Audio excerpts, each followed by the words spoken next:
भारत के इतिहास में ऐसी बहुत सारी बातें हैं जो हम में से बहुत कोई नहीं जानते।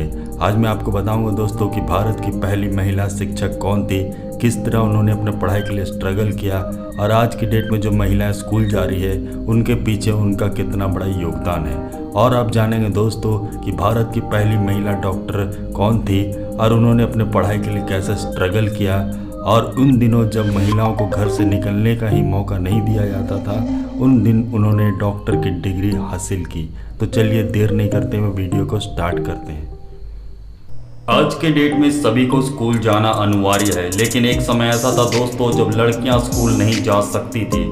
जी हाँ दोस्तों, मैं बात कर रहा हूँ सावित्रीबाई फुले की, जिनका जन्म नयागंज सातारा डिस्ट्रिक्ट महाराष्ट्र में 3 जनवरी 1821 में हुआ था, आज से लगभग 190 साल पहले। और उन दिनों काफ़ी कम उम्र में ही शादी हो जाया करती थी, जिस वजह से उनका शादी 9 साल की उम्र में ही एक फ्रीडम फाइटर के साथ हुआ, जिनका नाम था महात्मा ज्योतिराव फुले, जिनका उम्र 13 वर्ष था। लेकिन सावित्री काफ़ी लकी थी क्योंकि ज्योतिराव ने उन्हें पढ़ना लिखना सिखाया।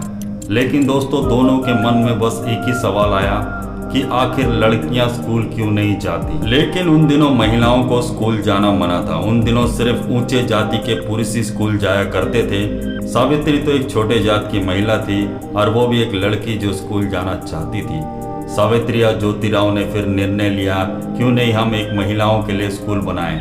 लेकिन दोस्तों स्कूल बनाने के लिए 8 वर्ष का संघर्ष लग गया पहला महिलाओं का स्कूल बनाने में। लेकिन वो रुके नहीं और एक के बाद एक स्कूल बनाते गए और कुल मिला के उन्होंने 18 महिलाओं के लिए स्कूल बनाया। सन 1848 में सिर्फ 8 लड़की स्कूल जाया करती थी और 1891 में 150 लड़कियां स्कूल जाने लगी। लेकिन एक दौर ऐसा आया जब 1852 में गवर्नमेंट स्कूल के लड़कों के मुकाबले में लड़कियां 10 गुना ज़्यादा स्कूल जाने लगी।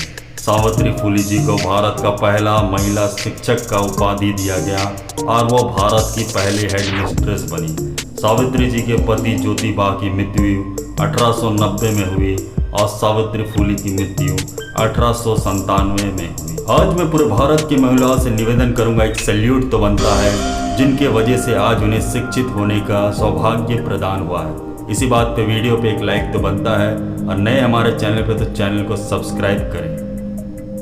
एक समय ऐसा था कि भारत में महिलाओं को निर्णय लेने तक का हक नहीं था, ना ही वो घर से ज़्यादा बाहर निकलती थी। जी हाँ दोस्तों, मैं बात कर रहा हूँ भारत की पहली महिला डॉक्टर की, जिनका नाम है आनंदी गोपाल जोशी, जिनका जन्म 31 मार्च 1865 में कल्याण मुंबई महाराष्ट्र में हुआ था। उन दिनों महिलाओं की शादी बहुत जल्दी हो जाया करती थी, जिस वजह से आनंदी की भी शादी 9 साल की उम्र में गोपाल राव जोशी के साथ हुआ था, जिनका उम्र 25 वर्ष था। आनंदी बहुत किस्मत वाली थी क्योंकि गोपाल राव उन्हें पढ़ाना लिखाना चाहते थे, जिस वजह से उसे अपने घर से ही नहीं बल्कि अपने ससुराल वालों से भी बहुत सारी बातों सुनना पड़ा। क्योंकि गोपाल राव एक पोस्ट ऑफिस में काम करते थे, उनके विचार सबसे अलग थे और वो नारी शिक्षा में बढ़ावा देना चाहते थे। जब आनंदी की शादी हुई तब उसे अक्षरों का कोई ज्ञान नहीं था, लेकिन गोपाल राव एक पिता की तरह उन्हें सारा कुछ सिखाए, पढ़ना लिखना, इतना तक कि उनके लिए बहुत सारी किताबें भी ला के दिया। एक दिन गोपाल राव किसी काम से बाहर गए और उन्होंने जब आके देखा आनंदी खेल रही है तो उसे डांटते हुए कहा, तुमने अपनी पढ़ाई कर ली?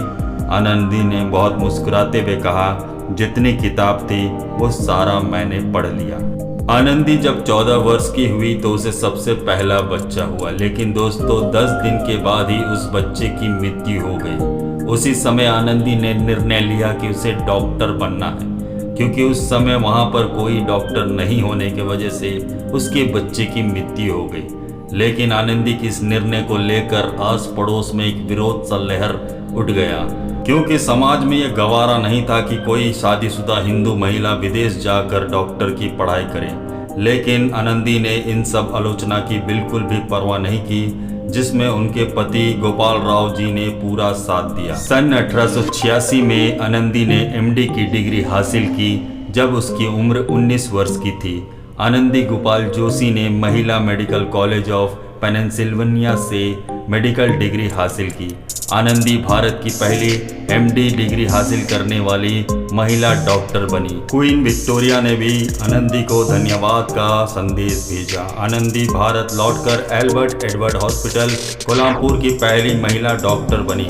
लेकिन दोस्तों अगले साल 1887 में टीबी की बीमारी की वजह से आनंदी जोशी की मृत्यु हो गई। वो मात्र 22 साल की थी। आज पूरा भारत आनंदी गोपाल जोशी को सारे दिल से सैल्यूट करता है। दोस्तों वीडियो पसंद आया तो हमारे चैनल को सब्सक्राइब करें, लाइक करें। इसी तरह का नॉलेजेबल कंटेंट हम आप लोग के लिए लाते रहते हैं। Thank you.